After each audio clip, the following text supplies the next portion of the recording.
হযরত আনাস রাদিয়াল্লাহু তাআলা আনহু থেকে বর্ণিত, তিনি বলেন, যেই ব্যক্তি খুজুর সাথে নামাজ আদায় করে, উত্তম রূপে ওযু করে, এরপরে সুন্দরভাবে নামাজে দাঁড়ায়, সুন্দরভাবে কেরাত পড়ে, সুন্দরভাবে রুকু করে, বিনয়ের সাথে সেজদা করে, এইভাবে সুস্থতার সাথে ধীর স্থিরভাবে নামাজ আদায় করে,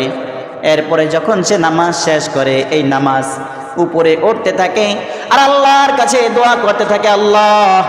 তোমার এই বান্দা যেভাবে আমাকে হেফাজত করেছে, আমাকে যত্ন করেছে, তুমিও তোমার এই বান্দাকে সেইভাবে হেফাজত করো। পক্ষান্তরে যে ব্যক্তি সুন্দরভাবে নামাজ আদায় করে না, সুন্দরভাবে ওযু করে না, সময় মতো নামাজ আদায় করে না, গুরুত্ব সহকারে বিনয়ের সাথে রুকু করে না, সেজদা করে না, ওই ব্যক্তি যখন নামাজ শেষ করে তখন এই নামাজ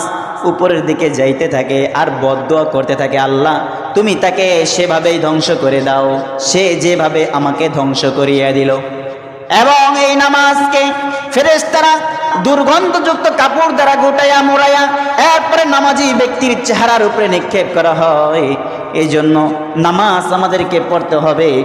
খুজুর সাথে, ধীর স্থিরভাবে নামাজ আদায় করতে হবে।